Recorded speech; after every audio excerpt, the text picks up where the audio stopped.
good afternoon. Let's get started. So just a couple things to remind you of. I'm going to talk about a couple things we talked about last time. So if you want to come back and talk about any things, other things, including the things I'm going to talk about by way of review, ask questions about those, I invite those, please do so. We talked about a lot, but we finally now get to jump into the actual science itself. So finally we're, as Hegel says, the only way you can't learn to swim by sitting on the bank and thinking about swimming, you actually have to jump in. So this is what we're finally getting to do, is jump in. We've been thinking enough about it. Now what does it look like when we actually submerge ourselves, forget ourselves, and actually submerge ourselves in the matter itself?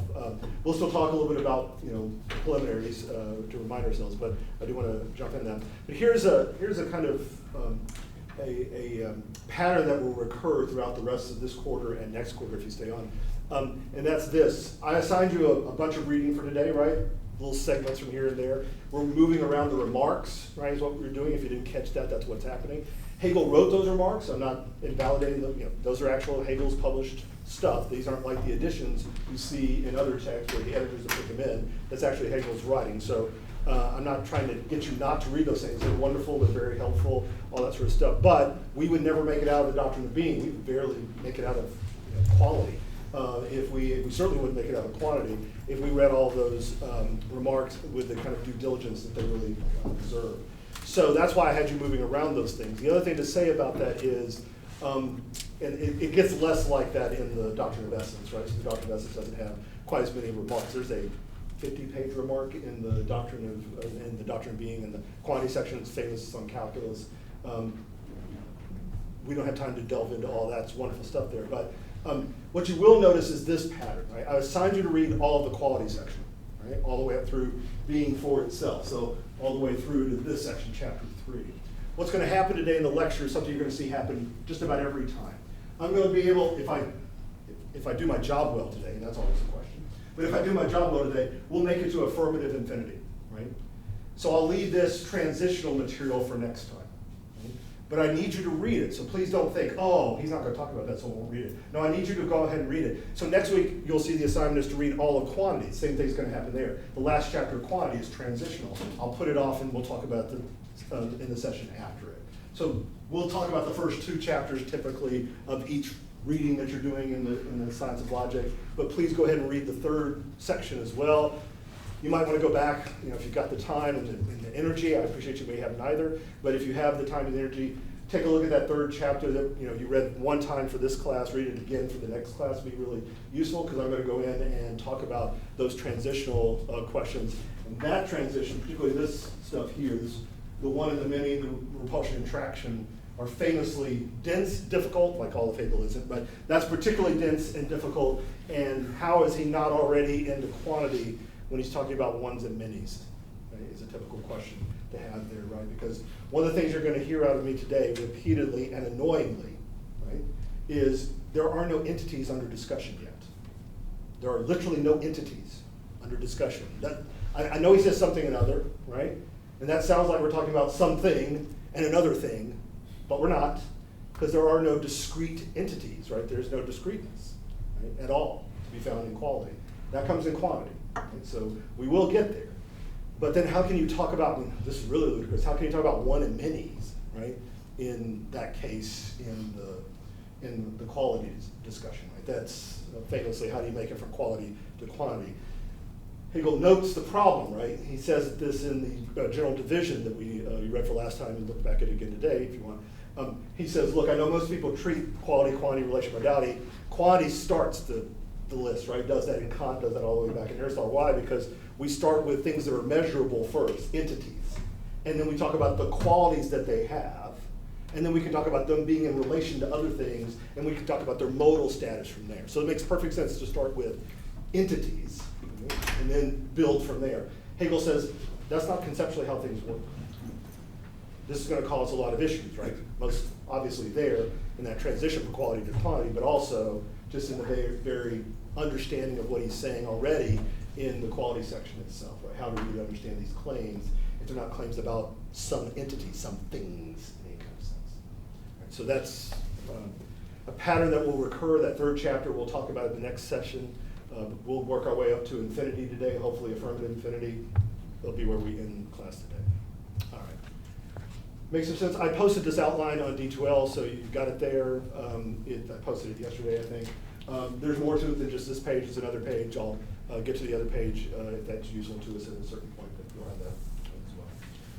So questions, issues, problems you want to come back to immediately? We talked about a lot of stuff last time. Circularity, linearity, all that kind of stuff. Come back to that. Okay. So I'd like to begin today by briefly reviewing just two key points that we've been discussing thus far in the seminar. One's obviously the question of method, right? And the other is the question of, and they're related to one another, the question of beginning. Right? So let me just remind ourselves very briefly where we are, then we'll jump off the deep end into being itself. So what is the proper method of the science of logic, of Hegel's thought in general? Well, Hegel's answer to that question, as we saw in the preparatory text, comes in terms of what I call strictures or demands of systematicity. So strictly speaking, I would say Hegel doesn't have a method. Right? If what we mean by a method is a set of procedures that one applies to some kind of matter to be investigated, whatever the matter to be investigated is, whether it's the concept of number itself, this table, whatever the thing we're investigating is, we apply some sort of set of procedures to it. That would be a standard way of thinking about a method. Hegel doesn't have one of those. What he does have is certain strictures, certain demands that systematic, genuinely systematic, you could also say genuinely critical thinking demand of us. And those are threefold, right? It's immanence, necessary progression, retrogressive grounding. So I just want to talk briefly about those again. These are not his methodological scruples, right? You have to abide by this. Step one is immanence, step two. It's not how this works. It's just here are the fundamental demands that are placed upon someone who's trying to do genuinely critical, non-dogmatic work. It has to be immanent. It has to be about necessary progression. It has to be ultimately about retrogressive grounding. We'll talk about each one of those again in just a moment, then we'll get to the question of beginning. So since the task of philosophical science is to set aside all presuppositions and to grasp the imminent development of its subject matter, whatever that subject matter might have to be, here the broadest one conceivable, pure thinking, pure being, then that development must be intrinsic to the matter, the object under investigation, to the matter itself, rather than produced by extrinsic associations. Here's the demand of evidence. Now, for the development of an object, here in this case, a concept, to be genuinely immanent, it must be the whole and complete unfolding of the nature of the matter itself. So you can, in one sense, say this stricture of immanence demands that we remain within the matter itself and unpack everything that is entailed by it, everything that follows from it. Now, that's both analytical and synthetic, right? Because some of that stuff's going to be in the concept itself, and you're simply pulling it out and elaborating it, right? Elucidating the concept. But sometimes it will entail something that's not included in the concept. It will include something that actually transforms that concept into something else. Well, that's synthetic, right? That's a synthetic method. So immanence doesn't mean always remaining within a concept solely. It can mean watching that concept transform itself into something other than itself. For example, being, nothing, becoming. So the imminent development of an object is thus the necessary unfolding, or the unfolding, we'll get to necessity in just a moment, it's the unfolding of the properties that make an object what it is, the features that demarcate it from all other things. This is what Hegel calls, German idealists in general, post-Kantian thought calls, determinations. What is this concept's determinations? What are its features? What are its marks that define it?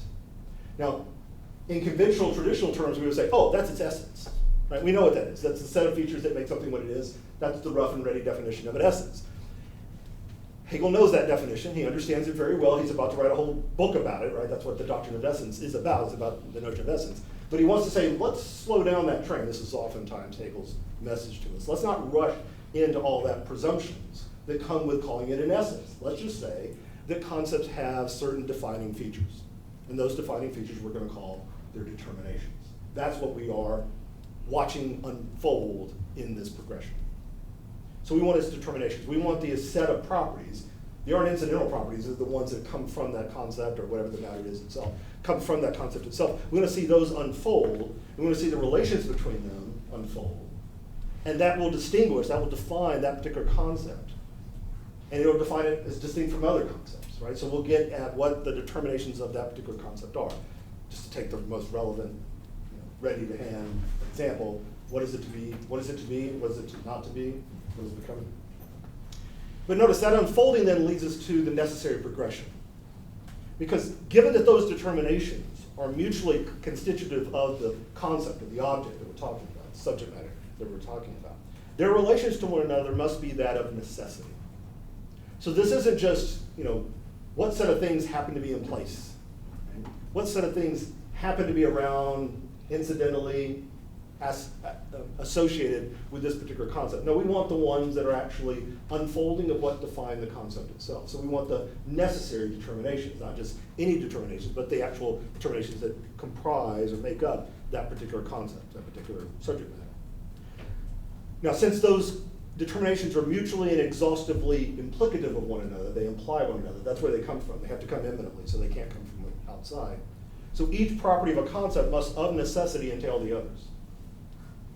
So the relations, the determinations and the relations that hold between them have to be essential relations, otherwise known as intrinsic relations. Right? Intrinsic relations, not things that these concepts happen to be plugged into, happen to be set in relationship to. We could talk about, the concept of being has relationships to us and the external world and all that kind of stuff. That's all true, right? But those aren't intrinsic determinations. Those aren't intrinsic relations of the concept of being itself. They follow from other things, but not from the concept of being itself. So the unfolding of a concept is thus its own immanent negation of itself. Remember, we observe a concept's unfolding of itself, whatever it does to itself, right? And we're going to be okay. This is one of the things that Hegel's alerted us to in the introduction is, don't think every time you see something negating that it's destroyed. Just because you see a negation take place, don't think, oh, that's obliterated, that's annihilated, that's gone. Look and see, because it may be the case. Don't presume this, you can't presume it. But look and see if it isn't the case, or maybe it will, maybe it won't. But at least observe, give it a chance to see if that negation doesn't actually produce something positive, that it's not actually productive itself. Don't presume that you have exhaustively defined negation by saying it's destructive. Yeah, sure it is. But it's not maybe always just that. So that's what he means by a determinate negation, right? Determinate negation is where the negation is transformative. It's altering, it's othering of a concept. But that's part of its own necessary determination of what it is. It's precisely to be that. Hence, negation is determination. And negation is what defines something as what it is. So determinate negation is not the negation of one thing by another thing. Right? We'll see this very clearly today, hopefully very clearly today, with being, nothing, becoming. Nothing's not something that, some concept over here that negates being.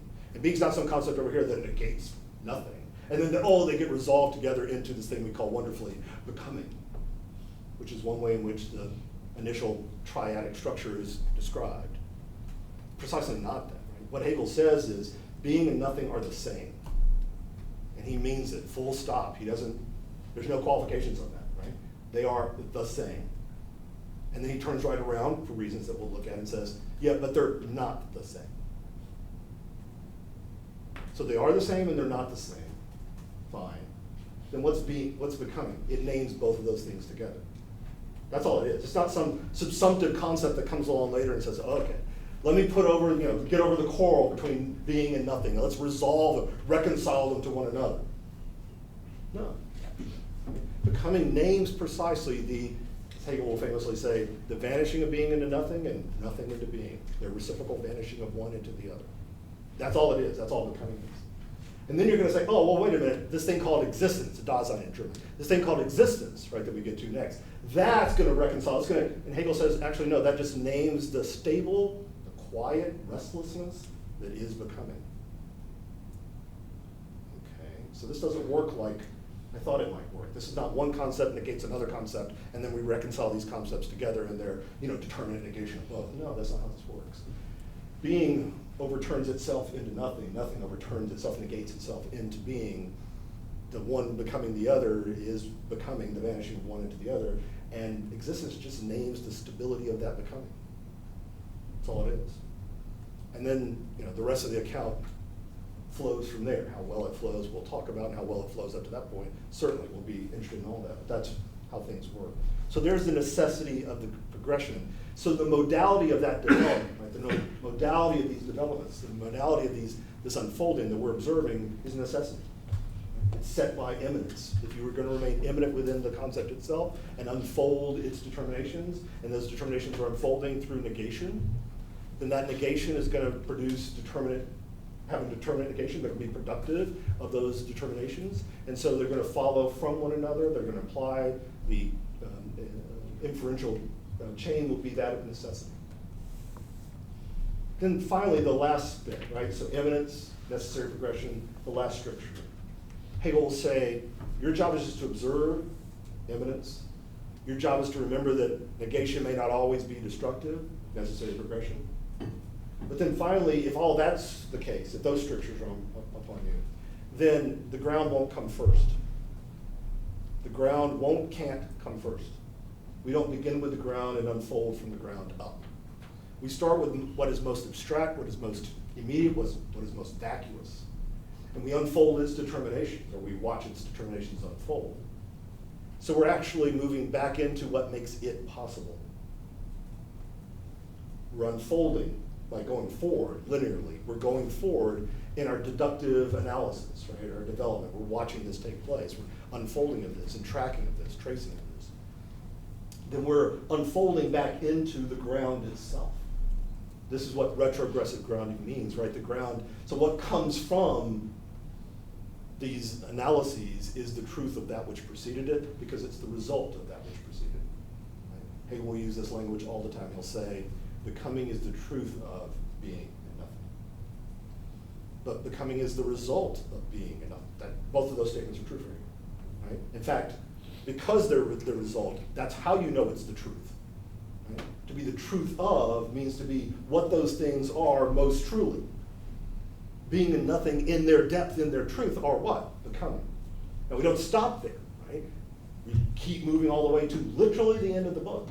So we won't get to full determinate being until the last 2 or 3 pages of the Science of Logic, where he'll say, now we have, literally said, this is a callback to literally page 1 of the book. Right? He says, now, but only now, do we have what he calls fulfilled being. You start on page 1 with what? Being, pure being. What did it prove out to be? Vacuous, empty, anything but fulfilled. You unpack it in the ways he's talking about, through the doctrine of being, through the doctrine of essence, through the doctrine of the concept. And what do you have at the end? You have fulfilled being. You have being in all its concreteness. Well, what is that? Glad you asked, he says. That's nature. But only then do we get to nature. Right? You didn't get to it before then. That's going to be incredibly frustrating. Right? Because we want to read him, right? Read the text against some kind of analogical examples we can help with ourselves. You know, is this like that, right? Does this work like this? And you'll be frustrated to hear from me every single time. Well, like that presupposes a lot of stuff. For example, you know, time. We're going to be really frustrated with that when we talk about becoming, because the only kind of becoming we're familiar with is coming to being and passing away. That happens for us in time. There's no time here. So you have to think of becoming without reference to temporality. Pretty hard for us to imagine, but that's what an ontological logic requires rather than a psychological or phenomenological logic requires. So retrogressive grounding, the truth is the result, and the result is the truth of that which preceded it. We're always going back into the ground, right? Retrogressively, we go back into the ground. So when do you know what something truly is? Only when you've seen what it results in. And then and only then can you look back and say, okay, this makes that possible. So becoming makes being and nothing possible. No becoming, no being and nothing. With that kind of regressive procedure, which is going to pervade the entirety of the logic, we're constantly going back into the ground. That's going to be true for becoming as well. That's going to be true for everything that unfolds out of becoming. All that makes possible becoming. Right? And then at the end, we'll have to say, well, the concept makes becoming possible. That's right. Exactly right. So it's the reverse of the order we normally are familiar with. We're normally familiar with starting with, the ground and unpacking things or building things up from the ground. And once we got the ground secure, that everything else is just built on top of that. Here we're doing the exact, literally reverse of that. We start with what's most abstract, what's most immediate, what's most vacuous. No concreteness to it, no determinacy to it. And we back our way into the ground by unfolding what is there in being. We'll come to worry about the there in being. In what sense is it there? Talk more about that. So as we talked last time, this leads from linear justification to a form of circular justification.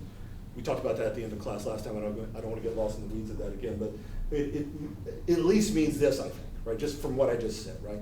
Normal sense of circularity in philosophical circles at the time is this idea of, oh, like in Fichte, you have an axiomatic foundation, you unpack everything that's in that axiomatic foundation, right? This is how you build a system. You construct a system from the ground up. And once you've got the ground, then everything else is built upon it. And how do you know when the system is finished, when it's exhausted? You know that when the final proposition, what proves out to be the final proposition, entails again and only the beginning. That's how you know you turned around.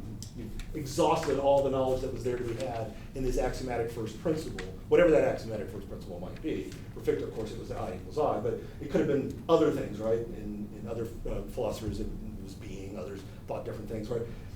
And you would turn back to the beginning at that point. So there's your circularity, it would fold back upon itself. And that would be claimed to be a non-vicious, because you have absolute certitude at the beginning. All that's conveyed to all the various principles that are derived from it. So you can know when it turns back around, that's not a vicious form of argumentation, like Aristotle would have said it was. Circularity is vicious in those forms. It's one of the Griffin trilemmas.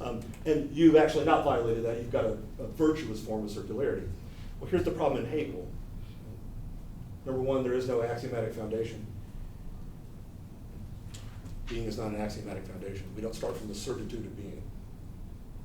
It's just not what's going on. And then secondly, the development here is not to come back to where it began. It does come back to the beginning, right? He does say in the with what must science begin, he does endorse that the last is first, the first is last. That's circular language, right?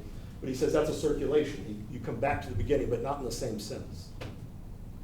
So there's a repetition here, but the repetition is not back to where we began. We don't come back to the vacuousness of being. We come back to being in its fulfillment. So we circle back to the beginning, but not in the same sense. So that's not your standard form of circularity, whatever else you might want to say about it. That's at least not the standard version, the Fichtean version in this period for that. Make a little bit of sense? We talked about much of that. There's a ton of stuff there to be discussed. If you want to come back and talk about that, we certainly can, but that's really just the reminders I wanted to give you of that. Then let me say something briefly about the related question. That's the question of beginning with what must the science begin, right? As we talked about last time, as Hegel presents it, particularly in 1831, the revised text that we see added at the beginning to the with what must the science begin, certainly makes this claim. Look, there's two ways you can come to the beginning of the science. You can come to the beginning of science through mediation, or you can come to it immediately.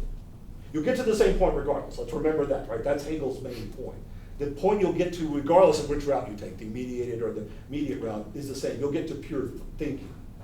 And pure thinking is just pure being. So you'll be at the unity of thought and being either way. Why? Because pure thinking is not distinct from that which it thinks. It's not pure if it is. It holds a distinction that it's assuming the purity here means it's been drained of all these commitments, drained of all these abstractions, right? All these presuppositions that it makes. Well, it can't presuppose that it's other than being. So thought and being are necessarily one in pure being, in pure thought, pure thinking. So either way you go, you're going to end up at the same place. But he does clearly say, right, so that's where we're going. That's why we start with pure being. With what must the science begin? Pure being is what we have to start with. If we get there through the mediated route, what's that look like? Well, it looks like consciousness doing its work and thinking through its relationship to its object. And that's what the phenomenology of spirit was all about, consciousness relationship to its object. And it works through that process of, do I know the object, do I know the object, do I know the object? They're all forms of consciousness, they're all forms of knowledge. Do I know the object or do I not know the object? Do I know being or do I not know being? I think it's immediate sense certainty, right? That's what sense certainty claims. It's here, now, this. That proves out to be wrong. You actually don't know the world if you know it that way. Okay, then it's a bundle of things that are held together underlying it. There's a bundle of properties that are held together underlying it called a thing, and it has these properties. That's perception, right? You go through that. That's the process of the phenomenology, right? Its account is of consciousness working through, struggling to know being itself, to know things as they are in truth. It comes up with proposals, what it calls standards of truth. It tests them out. And when they fail, when they get negated, then it does what? Consciousness changes its standard, changes its proposal about what the nature of reality is. It learns, consciousness does, it learns from that, this is the educated process, right, of the phenomenology. It teaches consciousness that that proposal, the one you just had, good, better than the last one, right? Wasn't a complete failure, but it's not the whole thing yet. You haven't grasped it, you haven't got it yet. Well, you don't get that until you get to absolute knowing. Absolute knowing is where you say, here's the nature of reality, and reality goes, yep. It's literally the only time in the phenomenology that happens, right? Every other time, reality says, yeah, but no. I'm paraphrasing massively. Yeah, but no, right? You got me here. There's something right about that. You're not completely wrong, right? But you missed this. You're not getting this right. Okay, got negated. I'll go back. I'll take that. I'll try to incorporate that into what I'm doing. I'll learn from that, consciousness says, right? Tries again. What is it doing constantly? It's trying to get better account. It's trying to get truth. It's trying to get a better account of the nature of reality itself. The only time it actually makes that proposal and it comes back and says, the reality comes back and says, yeah, that's it, is where you've got absolute knowing. And that's where you say this. Consciousness makes this proposal. The nature of reality is that it is determinate negation. That this thing I've been doing with reality is actually the nature of reality itself. And then reality goes, yeah, that's it. And then you've got absolute knowing. It's kind of anticlimactic, right, at that point, right? Everybody who reads the absolute knowing chapter goes, I'm sorry, this is it. The absolute knowing chapter in the phenomenology is always a disappointment, because when you start reading it, first of all, he says, right, so here's where we've gotten to, and let me tell you what we've gotten to by reminding you how we got here. So he runs through the entirety of the phenomenology twice, in case you don't get it. Okay? And then at the very end, he says, and so here's what that is. It's thought and being are one. Thanks a lot. Didn't know that that was that difficult. Yeah, it actually is. And this is when you have absolute knowing. Yeah, in fact, that kind of knowing makes every other kind of knowing possible. Absolute knowing makes every other kind of knowing possible. So once you've got there, right, you've mediated your way into, you've had a ladder, a step stool to get you into the science itself. Now, in 1812, when he writes that preface originally, he said, write that with what must the beginning of science be made originally, he just says, well, yeah, thank you, phenomenology, for showing us that. Right? And that's an important achievement, necessary achievement. You can't get into the science unless you're at that standpoint of oneness of thought and being. But you could get there another way, he says. Here's the other pathway. You didn't have to go this mediated route, right, working through a consciousness. You could have just said, I'm going to resolve. I'm going to make a decision. Entschluss, I'm going to make a decision. To do what? To think abstractly. To think without commitments. To think without presuppositions. Well, that sounds a lot easier. Well, in one sense it is, because it sounds that way. But the demand it places on you is extraordinary. Because now you can't have any commitments, and you don't know what commitments you have unless you've gone through and tested them. Well, that's what the phenomenology was actually doing. It's a systematic investigation of consciousness's standards of truth, i.e. its commitments, and the disabusing yourself of them as being ultimately the nature of truth. They're not wrong, right? So you're not rejecting each one of them. Sin certainly is true. It's just not the nature of truth itself. It's not everything. It's something. It's not everything. And that'll be true about every single one of the standards in the phenomenology. Or you could just say, look, I've got a bunch of commitments I know of, I'm aware of. I'm going to disengage from all those. I'm going to set them aside. And as I find more, I'm going to set those aside as well. I'm going to resolve to think purely without commitments. That would get you to the same standpoint, he says. And in 1812, it sounds like you can do either one. Work through consciousness's commitments, i.e. do something like the project of the phenomenology, or resolve to think purely. By 1831, when he's rewriting that, right, he's adding that initial stuff, he says, you can't do immediacy without mediation, you can't do mediation without immediacy. One of the things that implies is you need both routes. You need both routes together. They need to work together. Why? Because they're mutually supportive of one another. That's the way I read that, at least. So, make a little bit of sense there? You get to the same point, same standpoint in each one, pure being, but you get there through different routes. Mediated route, work through consciousness, immediate route, resolve to think purely. Questions about that? Yeah, okay. This is just a small question, and this may be more of an office-hours thing, but you noted that that's how you read that particular passage about mediation and immediacy. Are there other interpretations that don't lead to that conclusion, which is not? Yeah, I mean, right. So some people, if they treat it at all, right? So most people don't worry about this too much. Maybe I make too much out of it. But those initial paragraphs that he adds in the text in 1831, I think are him distilling a lesson he's learned between 1812 and 1831. And you can see the evidence for that, particularly in the 1827 edition, 1817, 1827 edition of the Encyclopedia. Because there he's very clear that if I'm going to get you into the system, I owe you an account of getting you there. And he's trying out different means to get you there. All of that is recognizing that I need to provide you a ladder, a pathway into the system. And that what he learns over the time of trying to do that is it's not as simple as you can do one or you can do the other. You need both. So, I mean, as I mentioned last week, there are people who will say, no, I think he still holds till the end, that you can just go the immediate route. You don't need the mediated route. You don't need the phenomenology. You don't need something like the phenomenology. You can banish it or do away with it, throw it away. Others will want to say, no, you have to hold on to that. I'm saying that he's evolved in his view over that time between 1812 and 1831 and come to the conclusion that you need both because, this is beyond where we need to be here, but it has to do with his rethinking the notion of experience, Erfahrung. I'll be very brief. In the phenomenology, Erfahrung is the workings of consciousness like we just described. It's consciousness coming up with a standard of truth, testing it against reality and revising it, right, when it's negated. That's what Erfahrung means. In the introduction to the phenomenology is exactly what he says. That is Erfahrung, that is experience.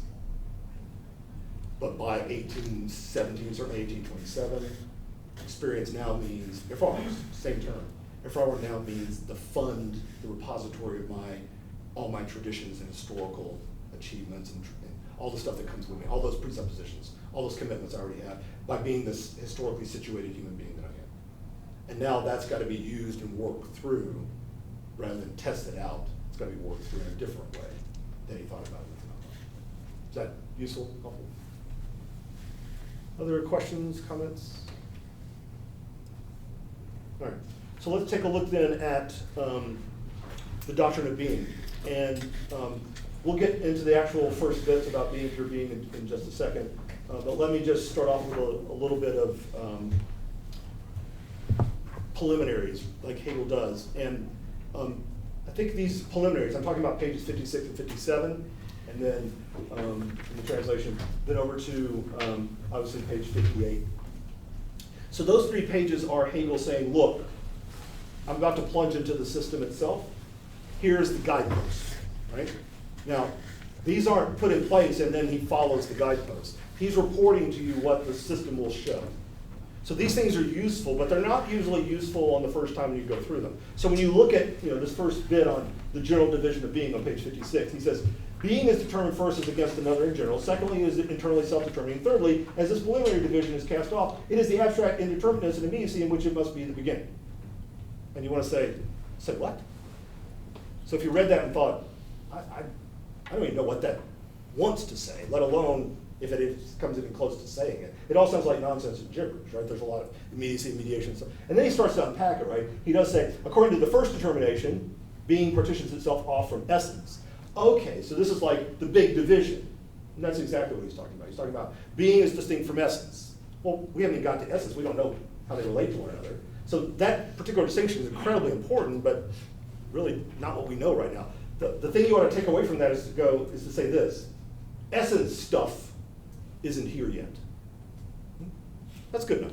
Essence stuff and all the stuff we associate with essences shouldn't be in play, shouldn't be invoked, shouldn't be appealed to in the doctrine of being. We should just be with, eminently within being itself. Nothing outside of, nothing grounding, none of those Platonic essences running around, none of those Aristotelian essences inside of things, none of that crap going on at all, no nominalist essences in medieval Scotus world, no, none of that, right? Just being, being, pure being, as he says.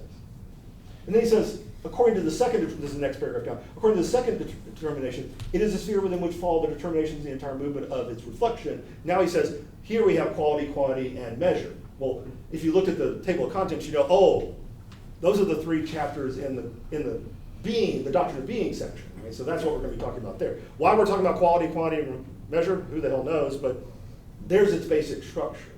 Well, he tells you already in the paragraph that's at the end of that page, right? This is bottom of page 56 over to 57. He says, I know this seems a little odd, right? I read Kant, I read Aristotle. That's where I got this stuff. I know this is odd, right? Starting with quality is wrong. They will all tell you, you start with quantity. Right? Good contents, quantity, quality, relation, modality. You can know a Hegelian and Kantian, wolf's clothing, or sheep's clothing, wolf in sheep's clothing, because they'll always say, like I do, quality, quantity, relation, modality, because we always start with quality, Hegelians. But he's telling you there, I know this is out of the ordinary, but he says, it's what science demands. You're going to say, well, it's not what experience demands. Right, he says. It's not what experience demands. But we're not talking about experience. That should be a huge clue to you to say, I can't refer to my experiential stuff, but what else do we have, right? So there's a tension there, obviously, as we go through each one of these discussions. We'll want to say, well, here's what I can kind of see what he's talking about, right? Something like this, and we'll want to say, yeah, but no, right? The yeah is, there's something kernel there that's right, but there's also a lot there that's left out. Why? Much of it is left out because it's experiential. And that's what's really mistaken here. We don't have experience. This is not a phenomenology of logic. It's not about the experience of logic. It's not about the experience of quality, or quantity, or measure, or whatever else. It's about the science thereof. Quite a different thing. Then he says, determined as beginning. Okay, the third one. We kind of know what this is, right? Because we start with, that's what he's been on and on about, with what must the beginning be made. It must be made with what's most basic, what's most primitive, what's the poorest character traits you can possibly have. What's that? Being, pure being. So now you think, we're good. We got this being, pure being on page 59, and we can start there. He says this on page 58. Determinateness, quality. Now, I want to think about that quality term for just a moment. I know we're on to being very quickly, and we rightly so, right? It's easy to go, let's get to the good stuff. The good stuff is on this next page. But I want to slow you down for just a moment and worry about him even calling this quality, because that should bother you. It should bother you. Right? It should already be causing some kind of affront, philosophically, to your sensibility, to your philosophical sensibility. Because you know what qualities are. Qualities are properties that things have. Qualities are properties that things, we all know that. Right? Things are hard, they're soft, they're red, they're brown, they're bright, they're smelly. Those are properties, right? Those are qualities of things. So when we're talking about qualities, we're talking about qualities, we're talking about the properties of something. Hegel knows that. Right? That's why he starts off this page by saying the following. Being is the indeterminate immediate. It is free of determinateness with respect to essence, just as it is still free of any determinateness that it can receive within itself. This reflectionless being is being as it immediately is, only within. What has he just done? He's evaporated any kind of standard conception of qualitativeness. It's not a primary quality. It's not extension, breadth and width, depth. No. It's not secondary qualities, none of that. He talks about primary and secondary qualities. Nowhere in the 800 pages of the science of logic, because they're not a subject matter here. They're in the philosophy of nature. That's where they belong.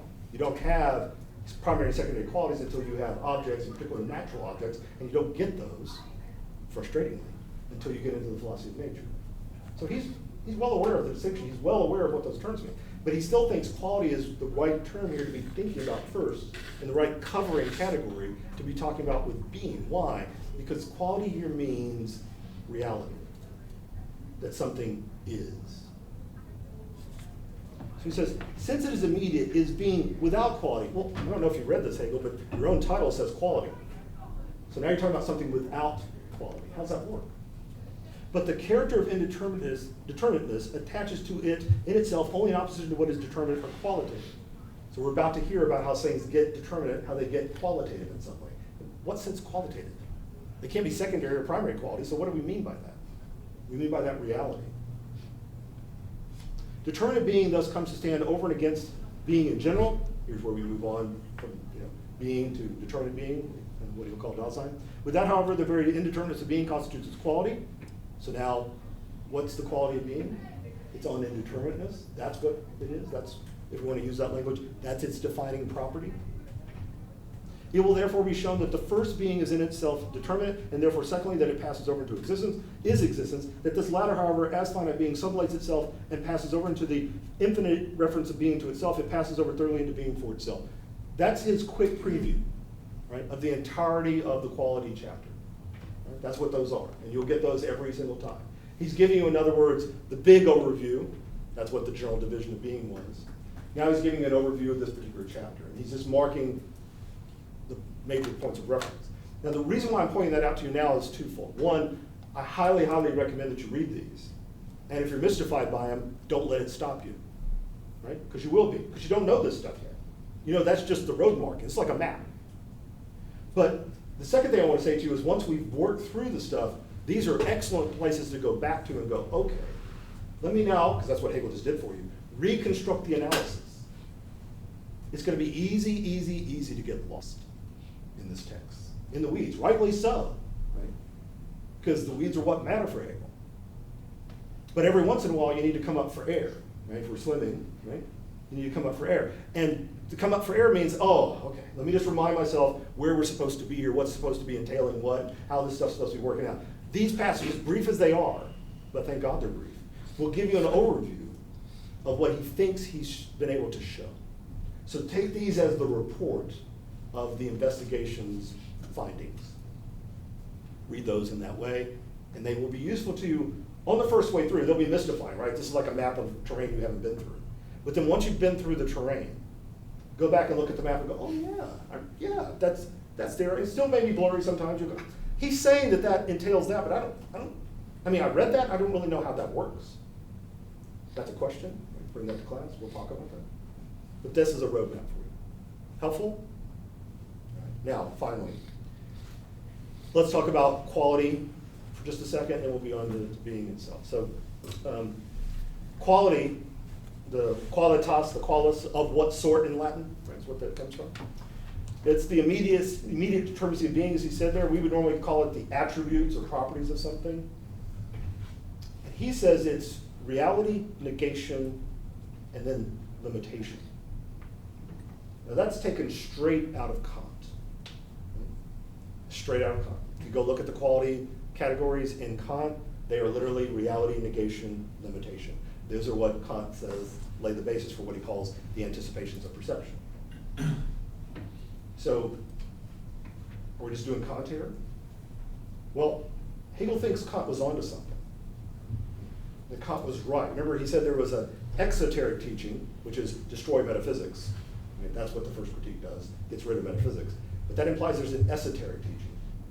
Here we go with the esoteric teaching. Kant was onto something. When he talked about those categories, he was right about the categories. They are reality, negation, limitation. We're going to show you how they actually entail one another. But this is where he's mistaken, right? Kant just took them over from the table of categories in Aristotelian logic of his day, took them over and said, yeah, I'm going to work with these.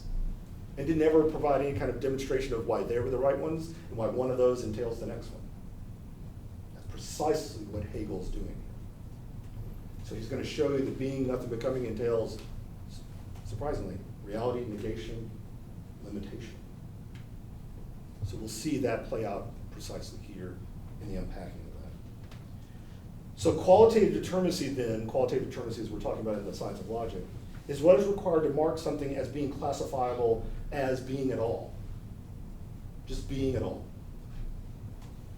Not being some certain kind, not being a certain color, not being of a certain weight, not being of a certain smell, just being at all. So if you think about this in terms of Kant, this makes sense in terms of Kant, because what Kant's saying is the anticipations of perception say what? That for an object to be intuitable, sensibly intuitable by me, this is Kant's version of this, then it has to be what? It has to at least be real. It has to be able to be negated. It's not real, it can't be negated. And that negation then marks out its limitation. Those are the anticipations of perception. I can't experience anything that can't meet those qualifications. Now, does that mean it smells a certain way or looks a certain color? No. No, it doesn't mean that. But it means that's the underlying categorical structure that has to be in place for all that other wonderful stuff to be possible. It can't be of a certain length. It can't be of a certain depth. It can't have a certain weight. It can't smell a certain way. It can't look a certain way unless it is at all.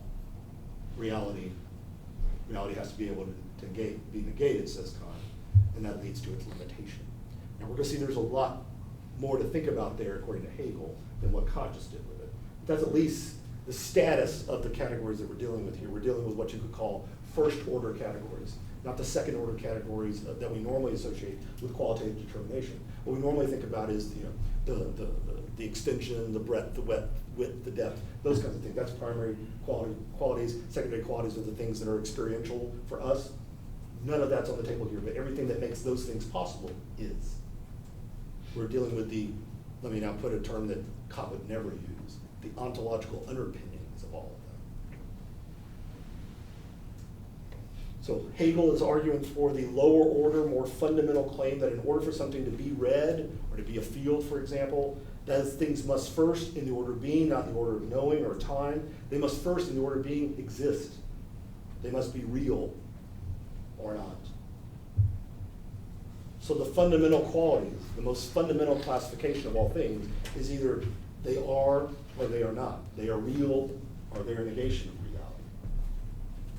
Qualitative determination is then the set of properties and relations necessary in order for something, we come to the concept of something pretty quickly here, to be minimally real. Something real can in turn be read. It can be a field, for example, but neither of those is included in the concept of reality itself. Right? So you don't have red field, you don't have a red apple, you don't have a beautiful field without having some things that exist.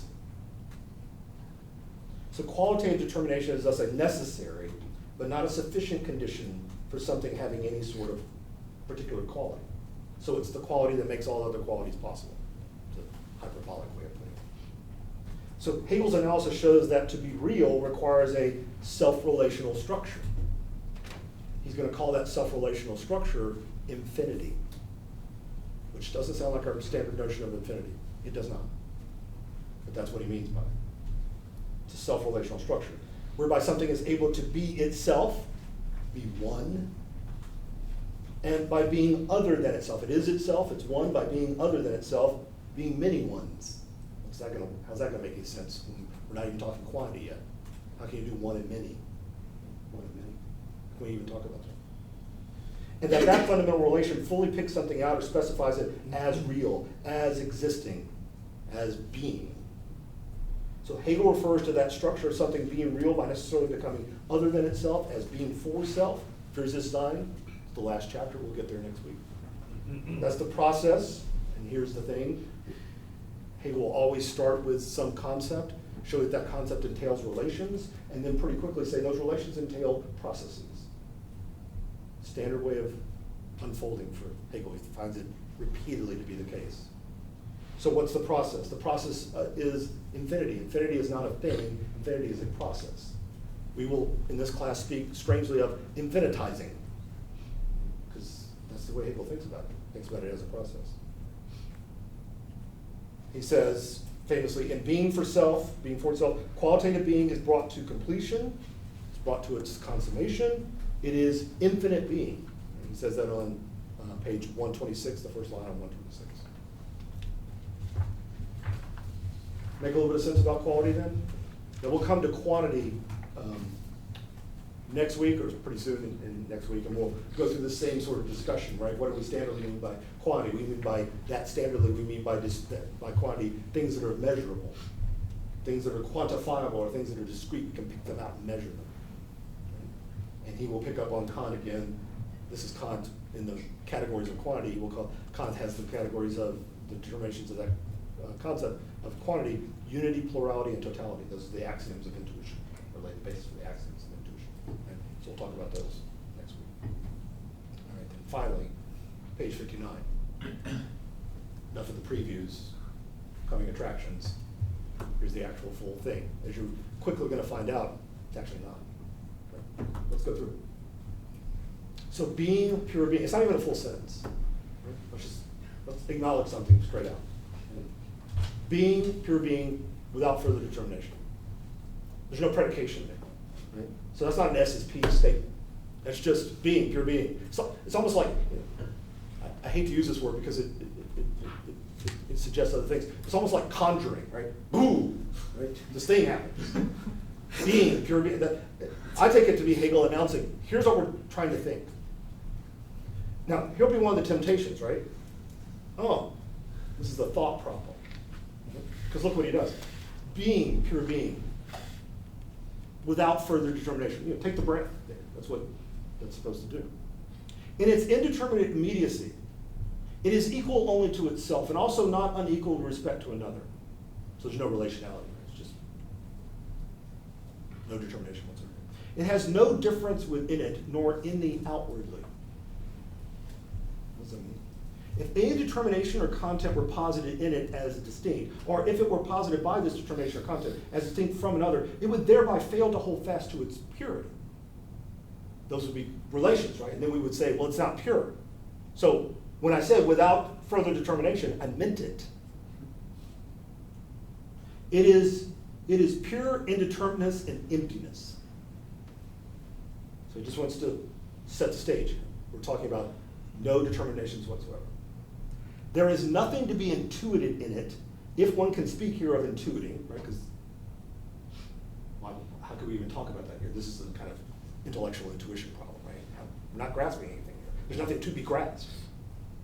Hölderlin, Schelling, what are you going to be grasping here? Nothing.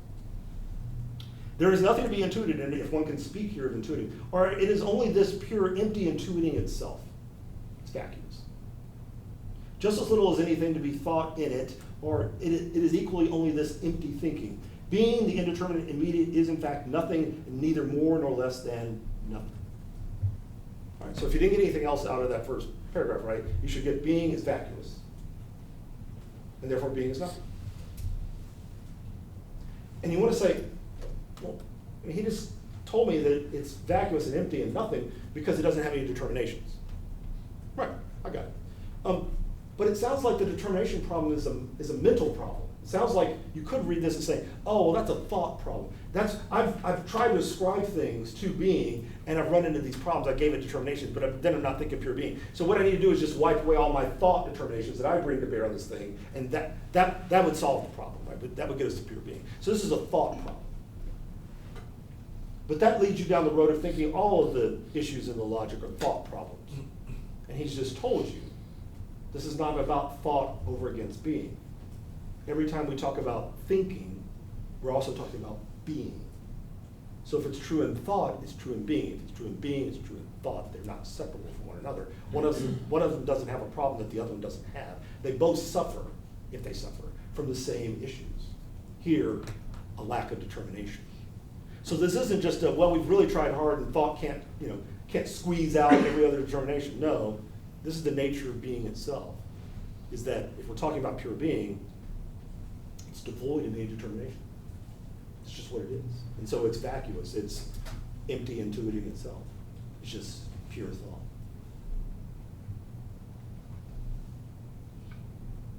Right, then we're at nothing. Right, it's exactly where we are, it says. So next paragraph. Nothing, pure nothing. You have pure nothingness. That substantivizes it. He just says niche in German. So it's just being, it's exactly parallel to the first one. Like being, pure being, this is nothing, pure nothing. Right? So scratch the nothingness. Just being, nothing, pure nothing. It is simple equality or sameness, the equal to itself, sameness with itself. Complete emptiness, right? Complete absence of determination and content, lack of all distinction within it. And then having given that definition, which is just what do we mean by nothing? He then says, after the hyphen, insofar as mention can be made here of intuiting thinking. So he's going back and doing the same thing he just did with being. If we're going to talk about thought as though it were distinct from being, here distinct from nothing, it makes a difference whether something or nothing is being intuited or thought. To intuit or think nothing has therefore a meaning. The two are distinguished, and so nothing is, concretely exists in our intuiting or thinking, or rather, it is the empty intuiting and thinking itself like pure being. So in other words, he's just saying, you can go down this thought problem again, but it's going to end up in the same issue, which is you're going to be thinking nothing. Because to think nothing is to think, by the way, absence of any determination. It's to think nothing. So he says, just to round out this unfolding, nothing is therefore the same determination, or rather absence of determination, and thus altogether the same, dasselbe, as what pure being is. Now, we know where he goes in becoming, right? And the standard story of this is, oh, okay, what's happening here? One standard version of the story is to say something like this. We start off with being, but being proves to be nothing, so nothing negates being, right? And then what do we realize when we get over to nothing? Oh, nothing can't stand on its own, so we've got to go to something that reconciles the two. He calls it the unity of being and nothing, right? So there we go, the unification of those two concepts is what become. But I suggest to you that's not what he's just done. What he's just said is being is nothing. And nothing is the same thing as being. Why? Because they're both equally vacuous. So it's an identity claim. Not two things are unified together, but they are dasselbe, they are the same. In what sense are they the same? Well, go back to that, it's equal to itself, that language that he uses about both being and nothing. What makes being equal to itself? It's vacuous. There's no determinations. That's what makes it equal to itself. It doesn't have anything that it possesses that distinguishes it from anything else. What makes it itself? What makes it equal to itself? It's complete vacuousness. That's all it is. And nothing bears that same, let me use this term very cautiously, property. So that's why he can conclude that nothing doesn't negate being. Being and nothing are the exact same, because they're both equally vacuous and empty. There's nothing to them. So far, so good. Things get hairy, right? At the bottom of page 59. So look at what he starts doing here. Pure being and pure nothing are therefore the same. Now, learn how to read Hegel. The first statement is always, just about in every one of these final paragraphs like this, where we're about to do a transition, which is what he's about to do. So always start off by saying, here's where we're at, right? So he hasn't derived anything new there. That's not a new claim. That's one that we've already had the insight into. Right? So he's just reminding you, like you needed it, was just a few lines up. But here's what he's telling us, right? Pure being and pure nothing are therefore the same. The truth is neither being nor nothing. So now we're starting to work. The truth, what are we seeing here? So we're just observing. What are we observing? That the truth is neither being nor nothing. It's not one or the other. But rather, he says, that being has passed over into nothing, and nothing into being. He worries about the tense, right? Has passed over. You want to say, aha, temporality. No, he says, right? Not time. There wasn't a time where this happened, and then we were waiting. Oh, did it pass over? It passed over. No. This is a logical priority, he's asserting. Right?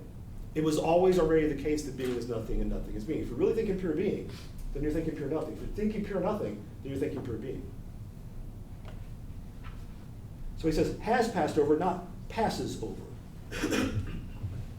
Okay, all right, fine. So if you just stop at that point, you would say, okay, being and nothing are the same. And they didn't, one passed over into the other, but that doesn't literally mean there was a time when they weren't passed over into one another. Right, being was on its own, and then it passed over into nothing, and nothing was on its own, it passed over into being. No, what we've really shown is that pure nothing and pure being just are the same. Why? Because pure being is vacuous and empty, that makes it pure nothing. But pure nothing, even though it's vacuous and empty, is.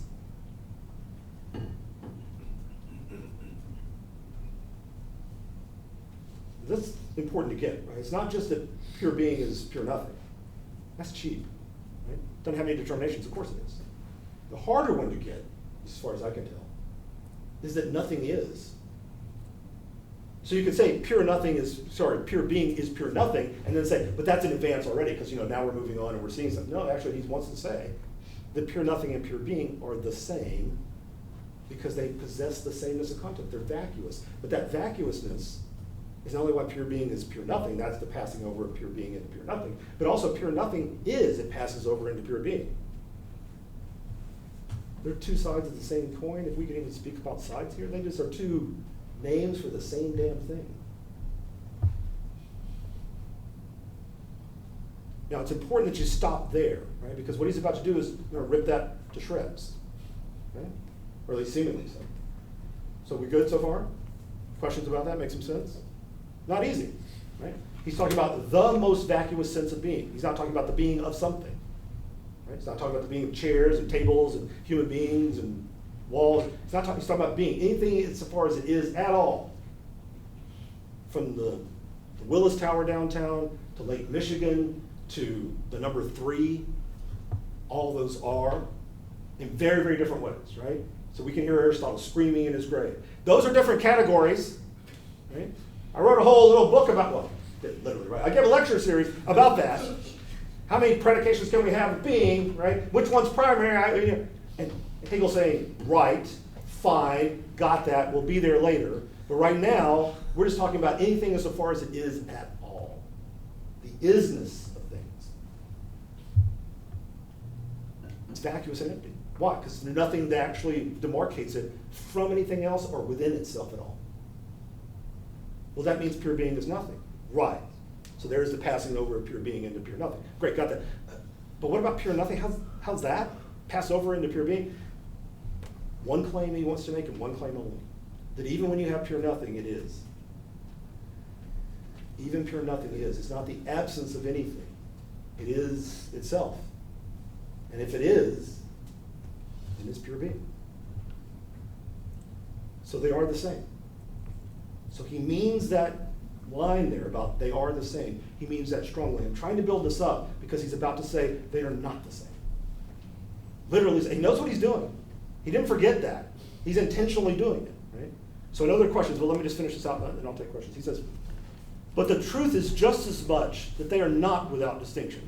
You've just been spending the last 3 paragraphs telling us they are without distinction. So what's this? What's this claim? Look what he does. That they are not without distinction. It is rather that they are not the same. Nicht dasselbe, I mean, he's literally refuting what he's already established. Is he confused? No, he thinks this is the nature of the matter itself. He's observing and reporting to you what the nature of the matter itself is. Well, how does this work? Look what he says. That they're absolutely distinct, yet equally unseparated and inseparable. Distinct, yet inseparable. And that each immediately vanishes in its opposite. So now the passed over language, right, which was not temporal, which was not experiential, right? We didn't watch it pass over. It didn't take some time. We could time its pass. No, right? That was a logical priority. Here, vanishing is the same kind of term. It means the logical vanishing, the logical transitioning of being into nothing and nothing into being. They are reciprocally vanishing into one another. And that's not an us problem, right? That's not a mind problem. That's not a thinking problem. It's not a thought, deficiency that we have. That's the nature of the matter itself. We have that problem in our thinking, of course, but that's because being is that way. Thought and being are one. This is a being problem and a thought problem. So then he says, their truth is therefore this movement, their truth. So now you can see him deriving something out, right? Unfolding something out. What do we see? If pure being is pure nothing and pure nothing is pure being, if they are the same, then what does that entail? What follows from that? Their truth is therefore this movement of the immediate vanishing of the one into the other. We got a name for that? Yeah, becoming is the name for that. Now, there's a temptation, I'm going to try to ward you away from it. There's a temptation to say, oh, thank God. Now we're somewhere that we, are genuinely familiar with. I know what it is for something to become. Right? Because, I've got baby pictures. So I know what it was for me to become an adult. If you think you're an adult. So you know what it was for you to become older, right? What it means for you to grow up. You've seen grass grow in your yard. Okay, so fine. We get this. We understand this, right? We've seen the squirrels and they were alive and now they're dead. We know what becoming is all about. So we got that. He's not talking about any of that stuff. All that stuff's real. Right? You did become older. Right? Squirrels do die. Right? Trees do grow. Grass does grow. All that's true. But not a bit of that is what he's talking about here. What he is talking about is what undergirds the possibility of all that stuff. But it's not the becoming of something. Catch that? It's not the becoming of something. We're deeply Aristotelian. We want to think becoming of things. Substances become. We don't want to think in a Heraclitean way of just the sheer becoming of everything. All is the river flowing. That's where Hegel's at. Gadamer reads this passage and famously says, we've just moved from Parmenides, right, to Heraclitus. That's what's happening here. But Hegel wants to say, I know how the history of philosophy works. And then he references them in the remarks, right? But the science doesn't matter, the history doesn't matter to the science. It really doesn't matter what Parmenides' poem says or doesn't say. It doesn't matter what Heraclitus' fragment says. None of that matters. What matters is the logical entailment. Without all this historical reference, that might be useful and helpful to make some sense of it, but those are crutches. Here's the actual science. The science says what? That pure being is pure nothing is pure being. They're inseparable from one another, so they are the same. Okay, then how are they not the same? That becomes the hard thing to swallow, right, at that point. How are they not the same? Well, they're not the same because they do maintain an integrity of their own. Being is what it is as distinct from nothing. And nothing is what it is as distinct from being. Look, that's the harder of the two things to buy. Let's just be honest, right? The being nothing thing, if being is vacuous, then of course it's nothing. If nothing is just vacuousness and is, then it's just pure being. Okay, fine, they're the same. And lots of people, you can make some sense of that. But then how do they have any integrity, any identity, use that term gingerly here. How do they have any integrity of their own? He says that being becomes nothing, nothing becomes being. And he says we can mark that, right? He talks about this now after the remarks. We can talk about what that means. He says, here, take a look on page 80. The moments of becoming. Becoming is the unseparatedness of being and nothing, not the unity that abstracts from being and nothing. There's your warning, like this is not a covering concept that integrates being and nothing within it. Becoming is not the new concept that's come on the stage that subsumes the prior two concepts. They couldn't play nice. They couldn't reconcile together. They're in conflict with one another. So we had to reconcile. Precisely not. What are they? Becoming names their own, being and nothing's own, constant vanishing of one into the other. He says, not the unity that abstracts from being and nothing as the unity of being and nothing, it is rather this determinate unity. What determinate unity? Or one in which being and nothing equally are. Well, in what sense are they both are? Bad grammar, but makes the point. However, inasmuch as being and nothing are each unseparated from its other, each is not. So they are and they are not. In this unity, therefore, they are, but as vanishing only as sublated. This is off hip, right? It's the canceling, taking up, and preserving. We've seen that language before. They sink from their initially represented self-subsistence into moments which are still distinguished, but at the same time sublated. Still distinguished means they preserve some kind of identity, some kind of coherency, some kind of integrity of their own. But they do fall apart into the other. Vanishing doesn't make any sense unless that happens. Passing over doesn't make any sense unless they have. If they're just literally one, then there'd be no passing. Passing from what to what? So if they're passing from being to nothing and nothing to being, then they must have something that's integral to being, something that's integral to nothing. But what's that? What we already know is there. Being is and nothing is vacuousness. Now those prove out to be the same thing. There's the vanishing, right? But they do have a kind of minimal, very minimal, integrity on their own. So we can talk about their sameness, but their non-identity at the same time. Their sameness and their non-identity, their non-sameness at the same time. Hence, we can talk about these moments of being as coming to be, from nothing to being. And we can talk about going away, right? Or ceasing to be, from being to nothing.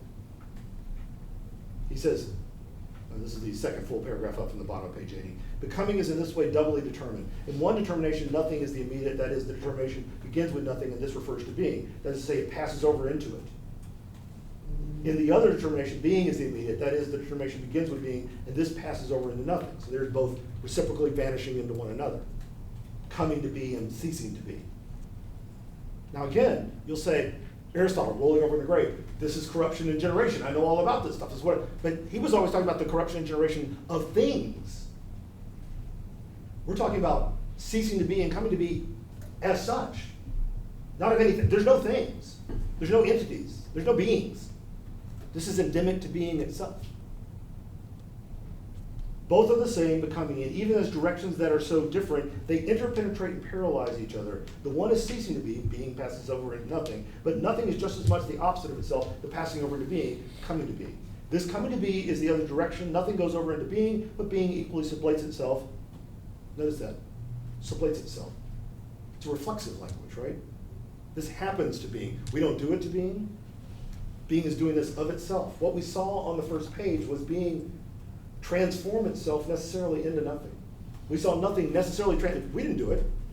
Being transforms itself, nothing transforms itself into being, coming to being and passing away, ceasing to be. They do not sublate themselves reciprocally, the one sublating the other externally, but each rather sublates itself in itself and is within it the opposite of itself. They transform themselves into the other. They don't sublate one another. They transform of themselves into one another. This isn't a confrontation between two concepts, two entities, none of that. This isn't a battle for recognition, to use that language for it. This is concepts transforming from within themselves. This is immanent, self-overcoming, self-determined, self-negation. We could say being negates itself and thereby becomes nothing. Nothing negates itself and thereby becomes being. Becoming names that vanishing of each into the other. All right, I put on whole questions up there, so let me come back to those and pick those up. So, Tijik, you had a question? Yeah, okay. I know it's back a while, so I apologize. But No worries. Okay, so one question I had, and this might sound stupid, but how am I supposed to understand like emptiness, like vacuousness, if it's not supposed to be a quality of being, because being doesn't have a quality yet. So is it just Hegel using a word to replace being to help us understand that it's, see, as long as I say it's empty, it seems like I'm giving it a quality. right. So, did you want to add to that, or is that enough? I guess I just want to where's the vacuousness? Where am I supposed to see it? Yeah. Yeah. So let me deal with the first question first, and then how am I supposed to understand the vacuousness second? They're related, obviously, but let me do them this way. So Hegel, I think. So if you take a look back on that introductory overview, so this is on page 58, where he's talking about being is without any determination, being is without quality. Right? That's where he starts talking about that. Right? And so this is to your point. What quality does it have? Right? It's not quality of any kind. But when I start saying that it has vacuousness or indeterminacy, it sounds like that's its quality.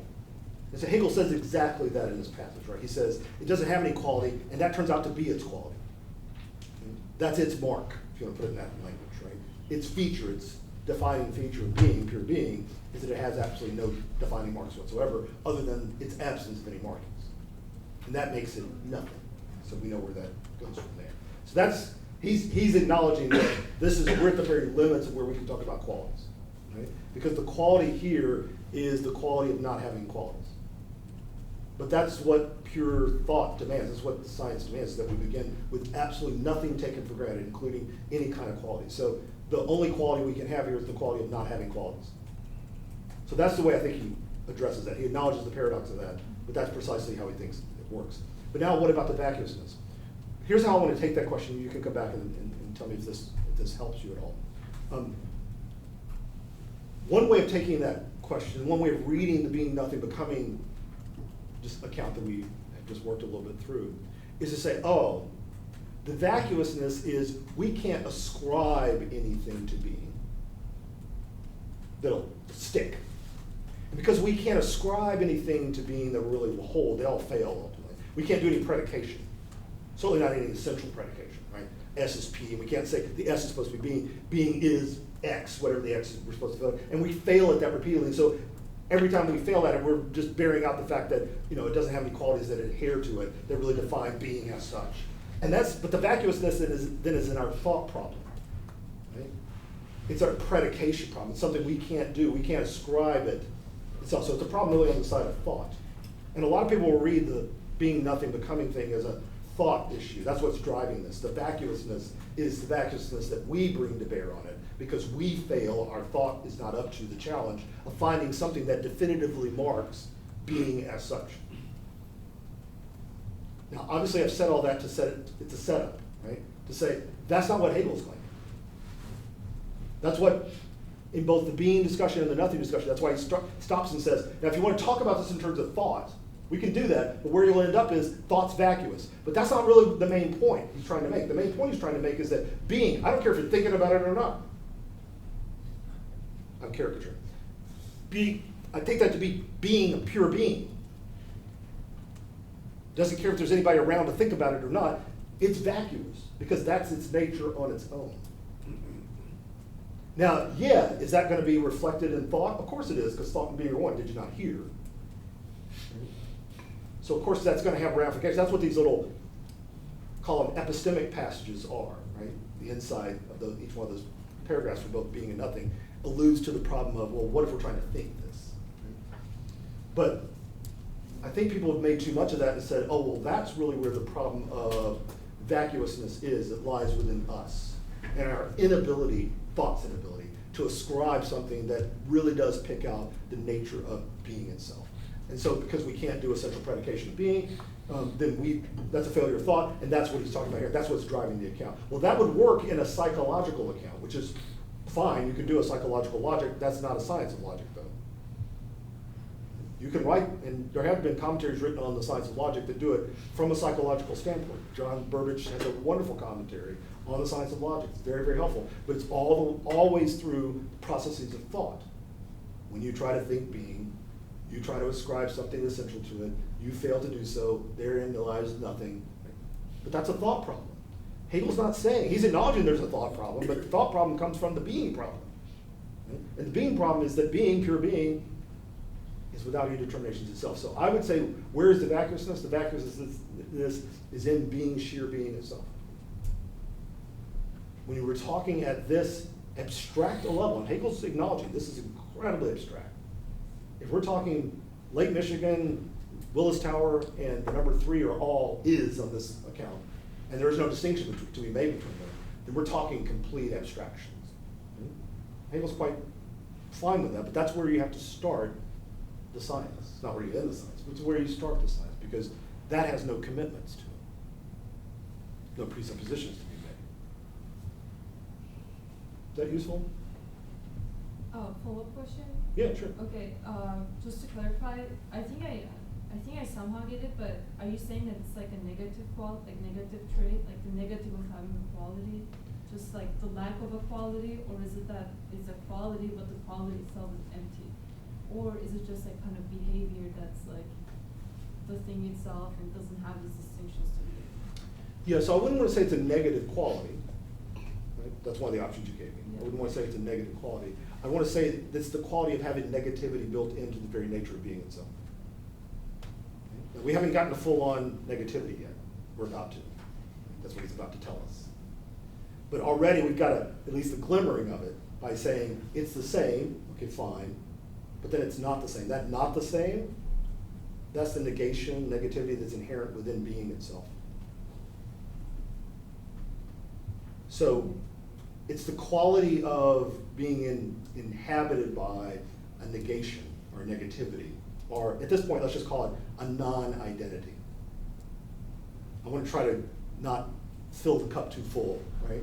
But to leave it very minimal, very austere in the claim. All Hegel's saying at this point is being and nothing are the same, but they're not the same. And they're not the same because why? Because despite the fact that one is the other, and the other is the first, they are distinct from one another nonetheless, and that's why they vanish into, pass over into one another, or always already have passed over, vanished into the other. So what is the truth of being and nothing? That they are the same and they're not the same. Well, what does that mean? We have a term for it. They are becoming. sometimes, when you're reading the logic, you might think, we answered the question of what must the science begin by saying pure being, pure being. But maybe what we were really saying was becoming. And Hegel was saying, yep, that's exactly right. Because that's the truth of it. That's what it is for being to be. That's what it is for nothing to nothing, right? That's what these things are. So becoming is where you can say we started the logic of becoming, because that's what being always already being nothing, and nothing always already being, that's what it designates, that's what it is. Does that help? So becoming, the word is pinning down this quality as something, and So- it allows these to be stabilized. I'm worried about pinning down and stabilizing, right? Because it sounds like it's capturing something. I would say it's naming, denoting, marking something. Okay. And the only thing I'm trying to preserve there is, at this point, we're about to see him do something with this idea, is that you have a complete, utter flow happening. And that's it. That's what becoming names. It's just that, the flow, the constant coming to be and ceasing to be, of being going into nothing, nothing going into being. That's all that's going on. And we name that becoming, and we don't stop the flow with that name. That name, becoming, names that flow, and nothing more, nothing less than that. Now, there's about to be something more, be the truth of that, right? And that's how we'll get to things that necessarily entails something else, right? But that's where we are at this moment. Mhm. Is that useful? Mhm. Okay, Tom. I guess my question is kind of related, but maybe it includes more. I'm wondering what entitles Hegel to use language in this way. I'm not sure that I'm not really simply repeating Haman's critique here, Yeah. but I'm concerned about the fact that the language by which Hegel names the various moments in this dialectic here already anticipate conceptual structures that don't come into the logic for a couple hundred pages later. For example, something like identity is already at issue here. Mm-hmm. Difference and thus relation, and so being is not being is not nothing, nothing is not being. So a sense of relation is already at issue here. And so I'm wondering, is that what justifies this reliance on these conceptual determinations that have yet to be scientifically accounted for? Yeah. It almost starts to seem like there are in fact presuppositions, but they're kind of being externally imposed on the concepts that we are supposed to be attending to in their purity. Right. So I'm kind of wondering this. No, I appreciate that, and I sympathize with that point immensely, right? Because one of the struggles that you have to have as a commentator on this is, how do you not invoke language from later sections of the logic to explain an earlier section, but doesn't that, like you're suggesting, bring in all the baggage that comes with those terms from later on that's not yet been established yet? So you're not justified, you're not warranted in making those kinds of claims yet. So this is why I try to remain, I'll give you some language like non-identity and things like that, but and those are problematic, so let me acknowledge that. But we're grasping at something that's very, very hard to articulate, right, without involving that language. This is why I think this is why there's not a lot of sentences, right, to put it very bluntly. That's why these are more just declarations, right? They're just gestures, being, pure being, without further determination. That's nothing, pure nothing, without further determination. What are they? They're equal to themselves. That's it, right? And that language allows him then to begin to start talking about, oh, well, there is a distinction here. Well, we don't have distinctions yet. We're not entitled to difference yet. Right, we're not fully entitled to the robust sense of those terms. That's exactly right. And if that comes in and does work here, then we've got a huge problem. Right? I agree with that completely. So if we're going to use this language, you've got to use it under that precaution of we're not entitled to the full baggage that comes with those terms, as he'll show us. So it can't be the systematic use of those terms in their full breadth. So if we're talking about there's non-identity here, then all that can mean is that being and nothing are the same, but they're not the same. And that's all we mean. We just really mean, how are they not the same?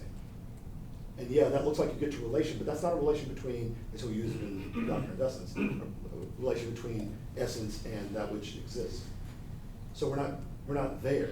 And this is not two things that are brought into relation to one another. So the relata here are not our standard sense of what a relata will be when we talk about relations. So all of that is just to say that this language has to be used very cautiously for those reasons. And better than that, I can't do anything. Is that roughly okay for the moment? It's okay, yeah, thank you. I mean, it's a struggle, right? Let's acknowledge this. I don't want to try to paper over something and code over something and make it look, oh, it's all simple, it's no problem. I think it's a deep problem. Right? But what we have to do to remain true to the eminence is not yet infuse those terms with their full meaning and say, oh, well, that works because of what he says later. It precisely can't work here because of what he says later. It has to work for what it does here and nothing more. For what it means here, what it's identifying, nothing more. Is that useful? Yeah, definitely. And I like what you said, that the systematic meaning of these terms can't necessarily be invoked in its full significance That's yet. right. I guess If we said this is but an example of one of those things right, we see later on, that would be problematic. right. And, Then that's the arguments there are not here. right. Sorry. And yet, I guess a related concern I have here is then, it sounds like there is some kind of difference between thinking and being, at least in this very minimal sense, that enables us to achieve a kind of distance from being nothing and becoming, so that we can invoke a kind of language that would articulate this unfolding. So I'm going to take a cheap out here. I apologize for this, but I do think I think there's something to it, right? That's to demand that all language be representational. Yeah. Right? That the only way we could make sense of language functioning here would be to have some kind of distanciation, right? This is what you're saying, between being and thought, such that thought could then apply terms to one moment, call it being, another moment, call it nothing, another moment, call becoming, or this is truth in the first two, whatever. And so we're applying terms in this way where thought is standing distinct from in some way, distanced from in some way, being, to be able to apply these terms. But I'm suggesting that that's already to commit yourself to a representational usage of language, where language is about designating things beyond it, minimally, that it's referential. And as I've already suggested, Hegel's not showing us here, but his language has to be non-representational to make systematic accounts, derivations, deductions work at all. But what would that be? I mean, that's a huge question. That's the cheap out, right? I'm not about to lay out here a non-representational systematic theory of language. Right? Hegel arguably does that elsewhere, but doesn't do that. Yeah. No, that makes.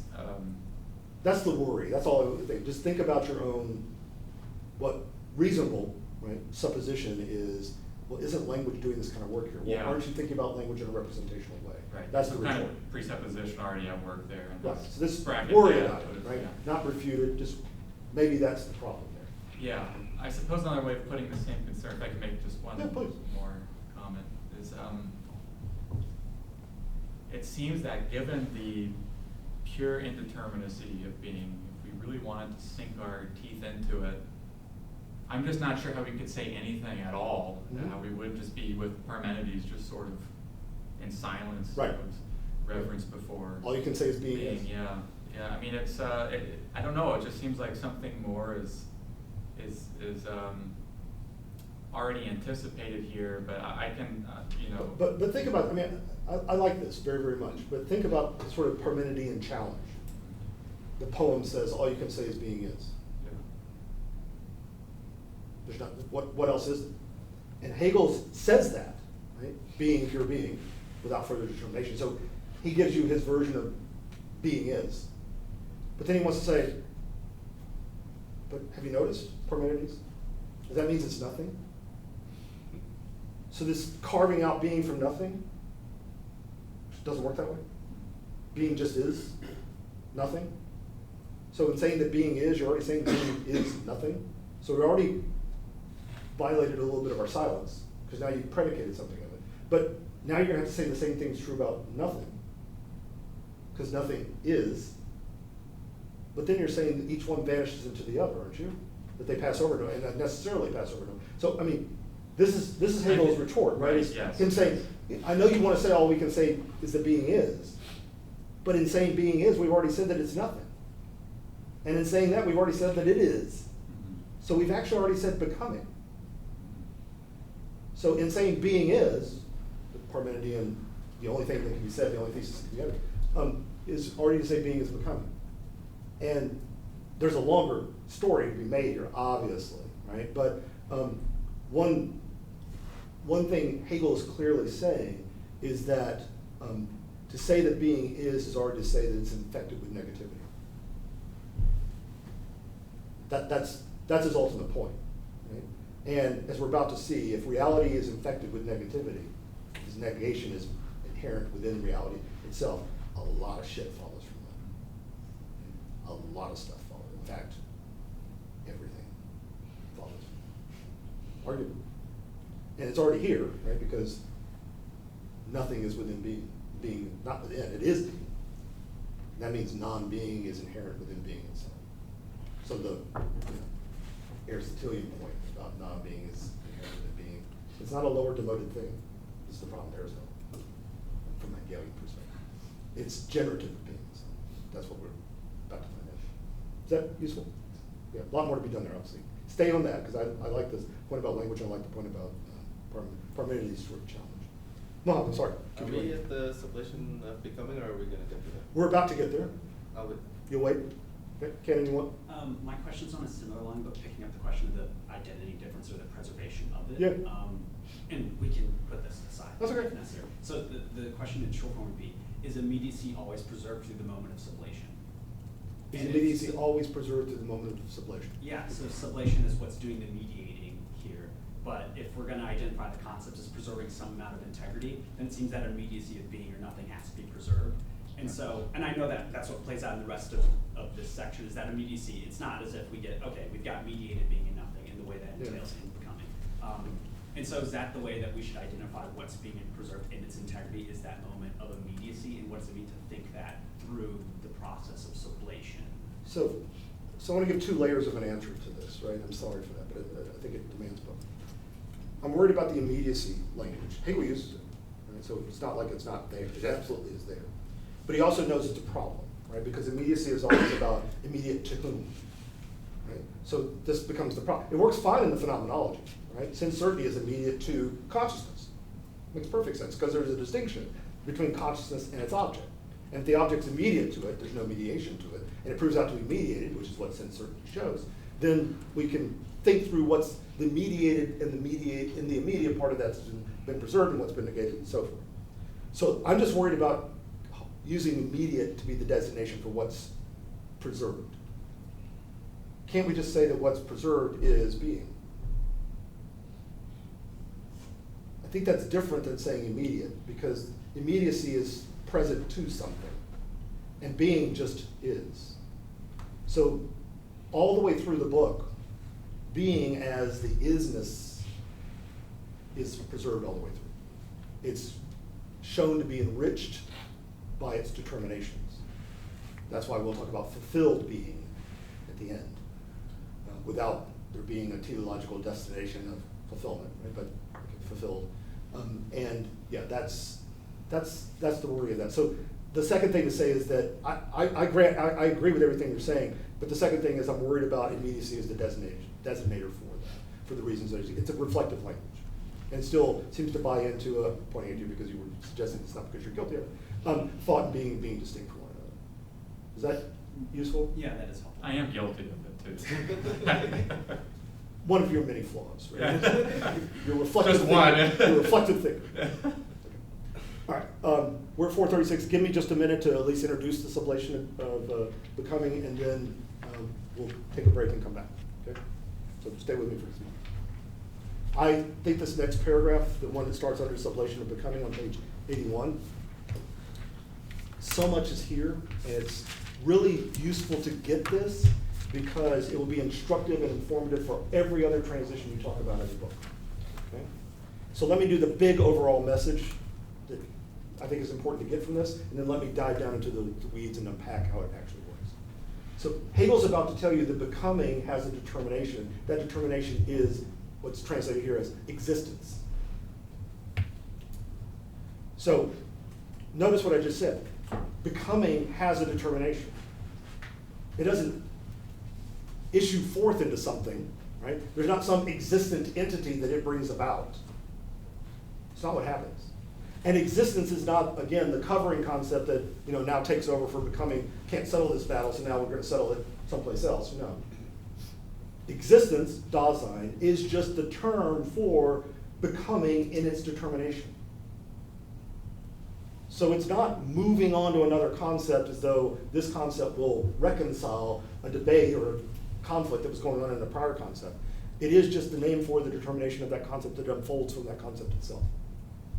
Now look at how he shows that. The equilibrium, you want to say, this is Gleich convicted. Where do we get that equilibrium? Well, he's playing on this notion of Gleich, right? Gleich is equal. Being is equal to itself, nothing is equal to itself. So now they transition into one another. They pass, always already have passed over into one another. They vanished into one another. They are vanishedness. He's about to do that, right? So that means there's an equilibrium, right? They both do this. They're both equal in doing this. There's a balance on both sides, coming to being and passing away. So the equilibrium in which coming to being and ceasing to be are, you have here translated by Di Giovanni, poised. It literally is setzen, posited. Right? There's set out. Setzen means to set out, right? To place something before you. So that's what we've seen, right? So poised, I don't know, I just don't like that term, right? So it's a translator click. I'd rather have setzen, setz consistently translated as posited in some way. I know that's, we get freaked out because Fichte says so much about that and does so much with zets and it's all crazy. Not all crazy. But it is a technical term in Hegel as well. So I think what he means by here is just, here's what's been shown. Here's what's been literally been set out before us. We've seen that there is a parity between coming to being and passing away. One doesn't rule over the other. One doesn't rule over the other. Coming to being and passing away. There's not more coming to be, there's not more ceasing to be. They are parity with one another. Now, why is he interested in that? Because that means that this flow, right, the vanishing of one into the other, has got a stability about it. It's got a stability. So look at what he does with it.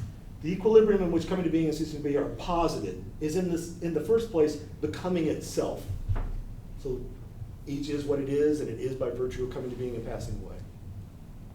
But this becoming equally collects itself in quiescent unity. Quiet, peaceful unity. So there's a rushing flood, but it's got a stability to the flood, to the flow. Schelling used to love to put this in terms of the whirlpool, right? Flowing around down, it's constantly flowing. The whirlpool is what you see, right? It's this stability within the flow. Being and nothing are in it only as vanishing. Okay, so we started with being, we led to nothing. Now you're telling me that becoming is really what encompasses both of them? Right, they're moments of it. Being and nothing are moments of coming to being, passing away, ceasing to be, are moments of becoming itself. Being and nothing are in it only as vanishing. Becoming itself, however, so now we got to becoming, right? We're good with that? He's rehearsing what he's already done. Now he says, however, is only by virtue of their being distinguished. There's that point we've just been wrestling with. There's a non-identity in this identity. There's a non-self-sameness in this self-sameness. Their vanishing is therefore the vanishing of becoming. Their vanishing is the vanishing of becoming. What? What does that even mean? That sounds like cute language, right? What is that really saying? It's saying that even though they vanish into one another, they transition one another, they pass over. Coming to be passes over into ceasing to be passes over. They pass over into one another. Their vanishing of one into the other vanishes itself. There's results a kind of stability, a quiet rest, a peaceful unity, a stability is present. He calls that the vanishing of becoming, or the vanishing of the vanishing itself, since becoming was just vanishing. But now we see that vanishing itself vanishes. Becoming is a ceaseless unrest that collapses into a quiescent result, a quiet, peaceful result. Now, he's going to elaborate on that in the next couple paragraphs, right, to try to unpack what he's just claimed. But that's the argument. Because that quiescent result, the ceaseless unrest that just is this quiet, peaceful result, that's existence. That's just what existence is. That's all existence is. Existence is not something new added on. Oh yeah, and then there's something that, that quiet result does. No, it just is that. So that is becoming, but it's not just becoming, right? That's why it moves on. That's why we have a new term for it. A new category comes into play. Now he's going to, as I said, unpack that, but that's the argument. He's already got it in place. He's going to unpack that argument, rehearse that argument. But the conclusion he draws at the end, the final bit of that paragraph, becoming as transition into the unity of becoming and nothing, being and nothing, a unity which is as existent, or as the shape of the one-sided immediate unity of these moments is existent. So just take out all that stuff in the dependent clause and read the major clause. Becoming is existence. That's what he's trying to demonstrate. That's what he's trying to show. Becoming is existence. Why? Because becoming is the vanishing of vanishing.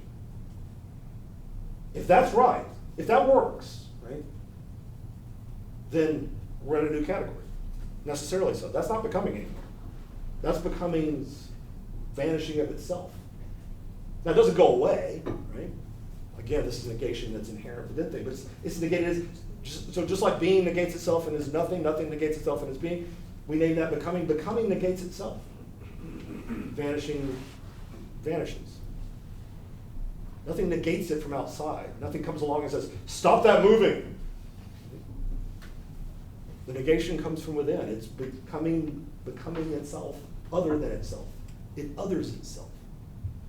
And in othering itself, what is it? Something different than itself, but itself. It's a different determination of itself, but it's still itself. So becoming is existence, is Dasein. And then we get chapter 2, existence, and then we unfold from there. So let's take a break. I'll come back and talk about the rest of the sublation of becoming stuff, and then on into existence from there. So take about a break. We're at 4:44. Let's get back to 4:54.